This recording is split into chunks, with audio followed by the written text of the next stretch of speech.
Bonjour à toutes et à tous, c'est Emmanuel Correa. Dans cette vidéo, je vais vous présenter les nouveautés les plus importantes arrivées dans la mise à jour d'Illustrator en ce mois de juillet 2024. Vous trouverez la liste de ces nouveautés dans la description et dans le chapitrage de la vidéo.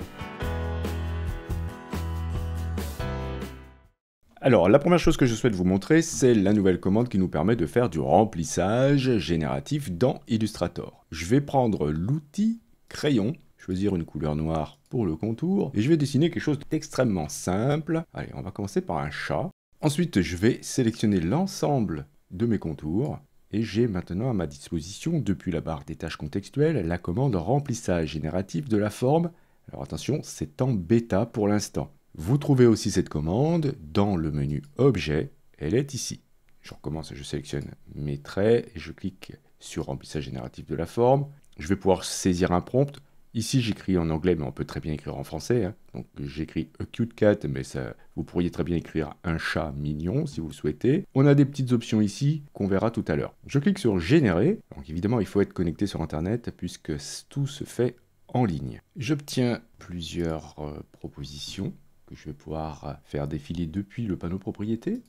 Voilà, ça. Ok, j'aime bien celui-ci. Donc ce qui est intéressant ici, c'est qu'évidemment, ça suit parfaitement les contours que vous avez dessinés. Donc admettons que je sois satisfait avec cette proposition. Je vais pouvoir vous montrer autre chose. Je vais maintenant dessiner un chien. Alors toujours d'une manière très enfantine. Je vais à nouveau sélectionner tout mon dessin. Et cette fois-ci, après avoir cliqué sur remplissage génératif de la forme, je vais cliquer ensuite ici. Car là, j'ai la possibilité d'afficher tous les paramètres. Et on va retrouver dans le menu qui va s'ouvrir les paramètres que vous avez à côté, c'est-à-dire la possibilité d'aller chercher une référence stylistique si l'on souhaite, et de pouvoir régler les détails et la force de la forme. Donc je vais cliquer là. Voilà, ce qui va me permettre d'avoir accès à tous les paramètres que je viens de vous montrer. Donc là, je peux saisir un prompt. Je vais mettre cette fois-ci un chien mignon. Là, je vais pouvoir augmenter ou réduire la précision de la forme. Donc ça va suivre plus ou moins les contours de ma forme. Là, je vais pouvoir choisir plus ou moins de détails. Donc admettons que j'augmente légèrement le détail ici. Je peux ensuite aller chercher une référence stylistique. Par exemple, j'aimerais bien que ce petit chien soit dans le même style que mon chat, par exemple. Je vais cliquer ici sur choisir une ressource. J'ai une petite pipette maintenant. Je vais cliquer sur mon chat. Alors ça pourrait être aussi une image matricielle. Hein. C'est pas obligé que ce soit forcément un objet vectoriel. Et une fois que c'est choisi, on voit la référence apparaître ici. Vous avez aussi une petite encoche bleue pour vous signifier que vous avez une référence stylistique qui est utilisée. Et ensuite, vous cliquez sur générer.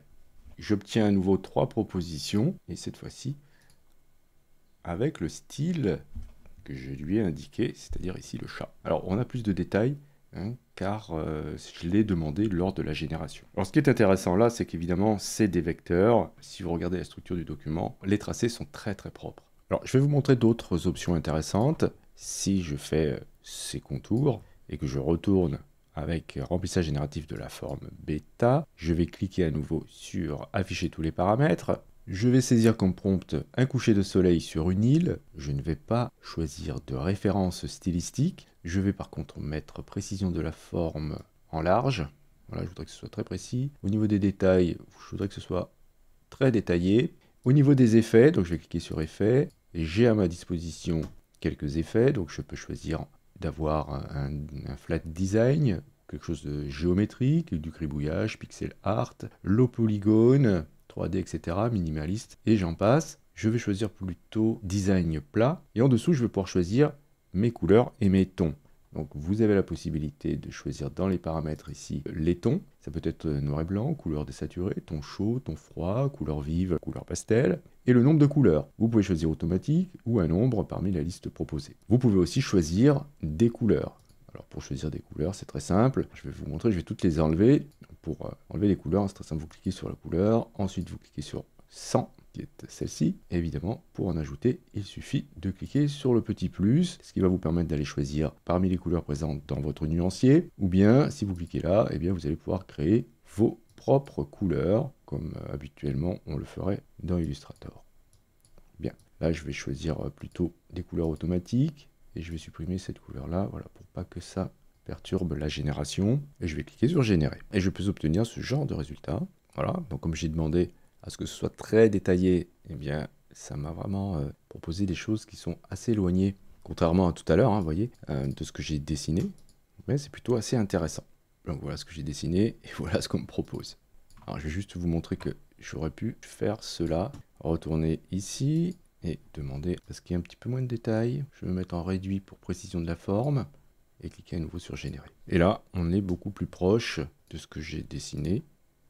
Et c'est pas tout à fait précis car j'ai demandé à ce que ça ne le soit pas vraiment. Mais en tout cas, voilà, les paramètres que vous allez choisir sont importants. Et n'oubliez pas que pour l'instant, cette commande est en version bêta. Une autre nouveauté dans cette mise à jour concerne cette fois-ci la commande du texte à l'image vectorielle. Il faut d'abord créer une zone dans laquelle vous souhaitez faire apparaître votre génération. Donc vous voyez, lorsque vous faites une simple forme, vous avez la possibilité soit de remplir la forme, comme nous venons de le faire tout à l'heure, ou bien de générer des vecteurs. C'est ça qui nous intéresse ici.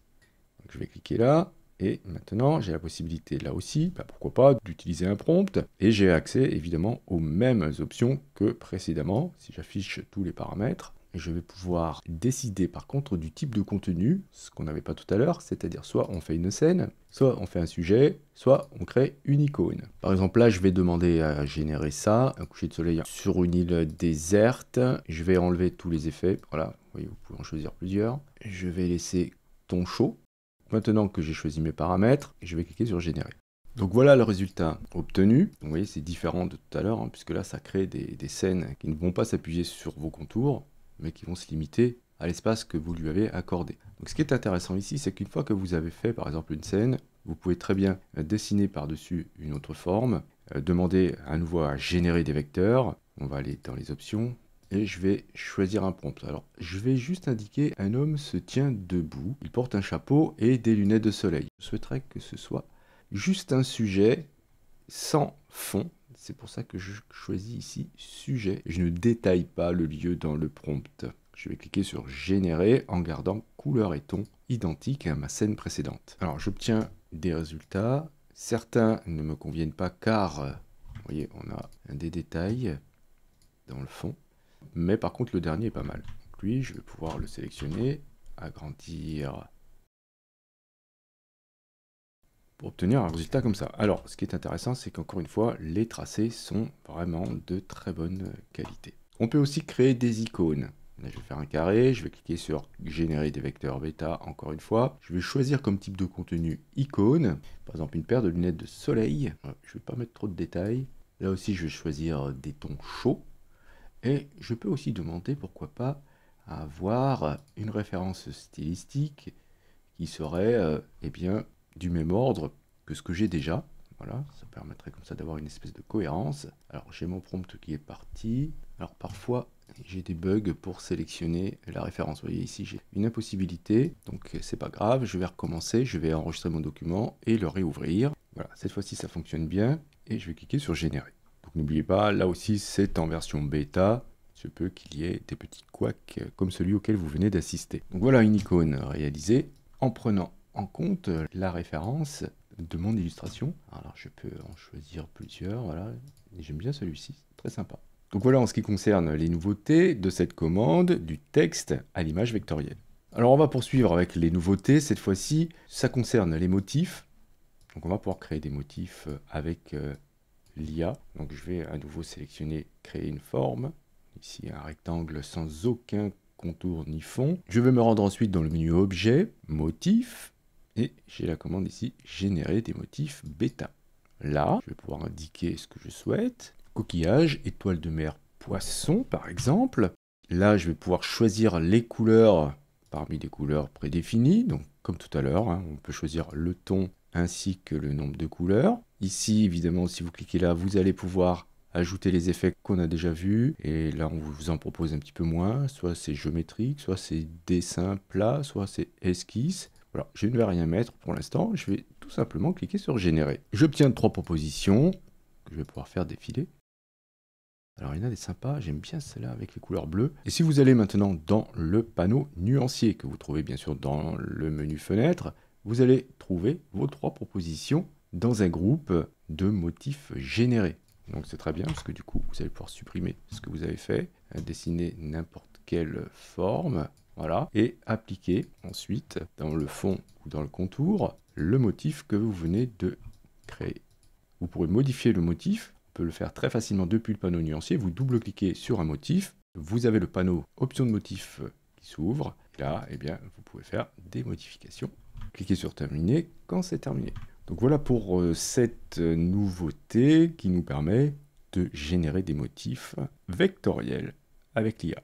Je vais vous parler maintenant de la commande maquette. Par exemple, j'aimerais mettre cette icône sur un mug. J'ai pour cela deux possibilités. Soit je fais appel à une image de référence que j'ai moi-même choisie, ou bien je peux utiliser une image de référence proposée directement dans Illustrator. Pour cela, je vais aller dans le menu Objet, Maquette, c'est encore en version bêta, hein, et je vais cliquer sur Prévisualiser la maquette. Donc dans ce panneau qui a été entièrement revisité, je peux choisir des éléments, par exemple Packaging, voilà, ici j'ai un mug, et on me propose déjà, vous voyez, une application de mon illustration sur ce mug. Alors ce qui est intéressant, c'est que maintenant, on n'est plus obligé d'acheter les images que vous avez là.